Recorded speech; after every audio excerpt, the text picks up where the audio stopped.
Wardani dari kelas 10 Akuntansi 2. Nama saya Yuni Putri dari kelas 10 Akuntansi 2. Nama saya Triayuni dari kelas 10 Akuntansi 2. Nama saya Airosida, kelas 10 Akuntansi 2. Nama saya Hoirul Fatimah Zahro dari kelas 10 AKL 2. Dan nama saya Yustina Nuraini dari kelas 10 AKL 2.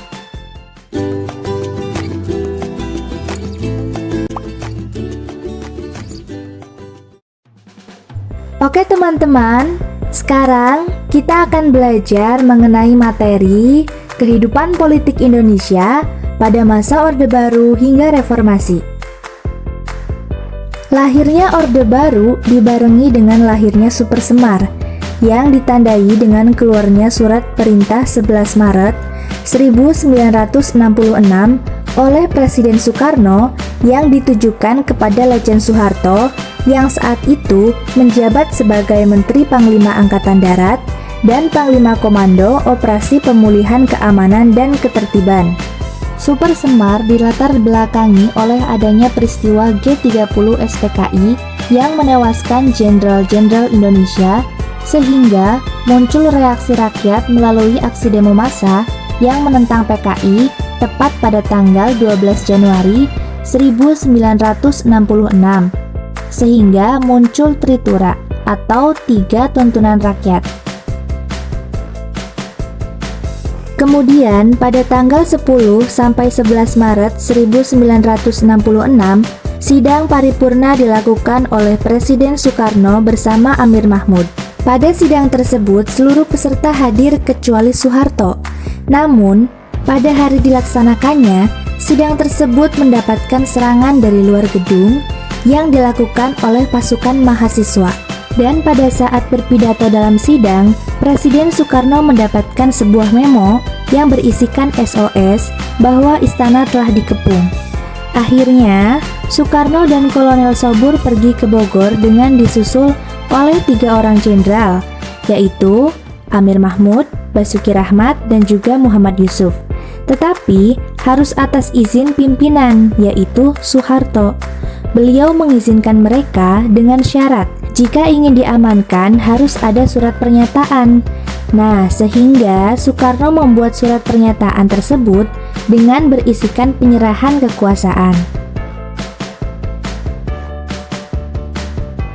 Akibat munculnya Super Semar, maka terjadilah dualisme kepemimpinan yang berarti ada 2 pemimpin dalam satu negara, sehingga pada tanggal 20 Februari 1967 Soekarno dipaksa untuk menyerahkan kekuasaan secara resmi kepada Soeharto, sehingga menghasilkan TAP MPRS nomor 33-MPRS-1967 dan didasari oleh TAP MPRS nomor 9-MPRS-1966.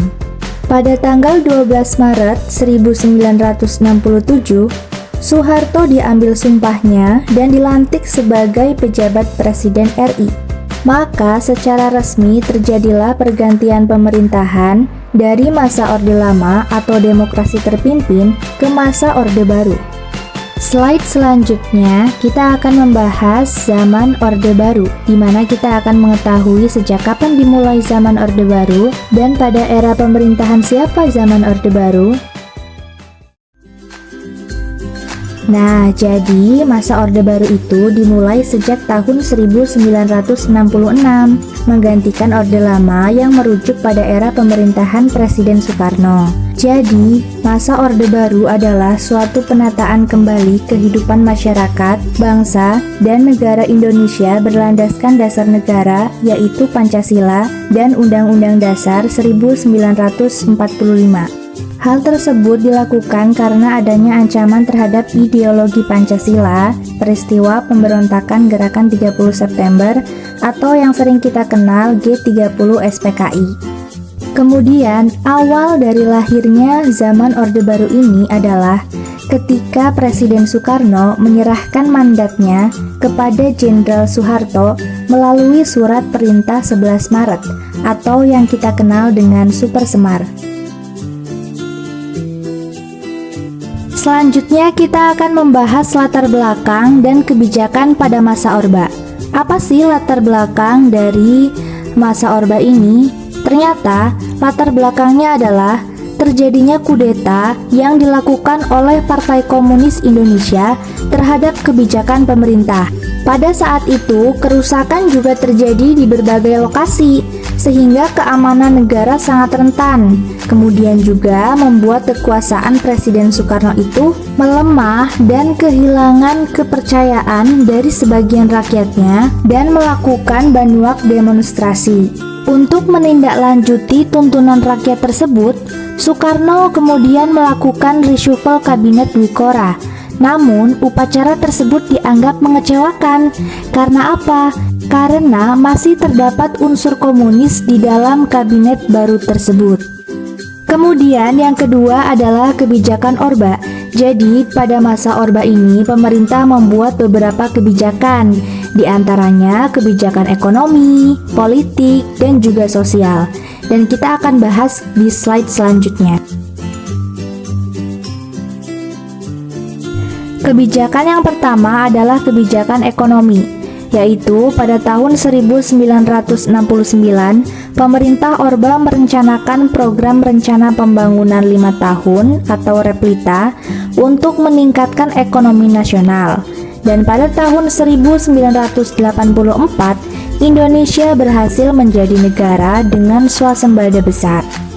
Kebijakan yang kedua adalah kebijakan politik, yaitu pembubaran PKI, penyederhanaan partai politik, militer memiliki peran di fungsi ABRI, kemudian pemerintah mewajibkan pendidikan penataan P4, yaitu pedoman, pengamatan, dan pengamalan Pancasila, kemudian juga masuknya Irian Barat dan Timor Timur ke wilayah kesatuan RI.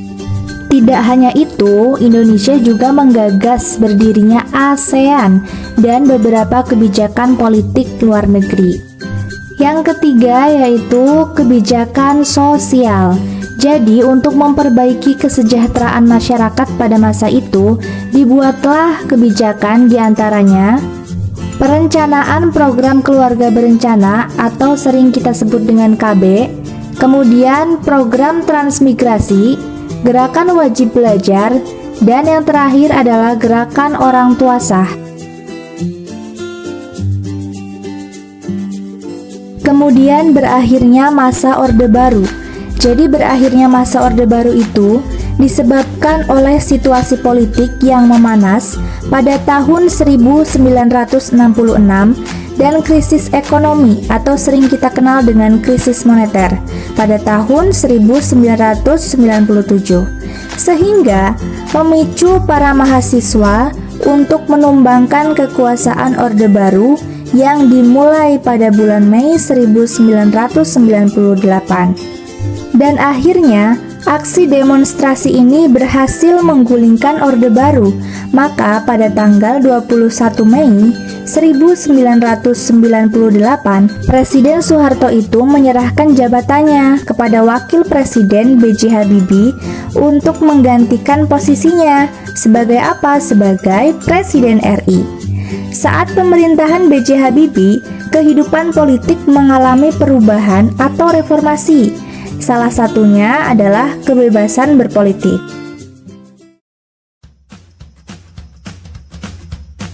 Nah, sekarang kita akan beralih membahas zaman reformasi. Reformasi merupakan formulasi menuju Indonesia baru dengan tatanan baru, dan secara hukum formulasi itu menuju ke arah perbaikan. Pada awal kelahirannya tahun 1966, Orde Baru bertekad untuk menata kehidupan bermasyarakat, berbangsa, dan bernegara berdasarkan Pancasila dan Undang-Undang Dasar 1945. Namun, pada pelaksanaannya banyak melakukan penyimpangan terhadap nilai-nilai Pancasila dan ketentuan-ketentuan Undang-Undang Dasar yang sangat merugikan masyarakat.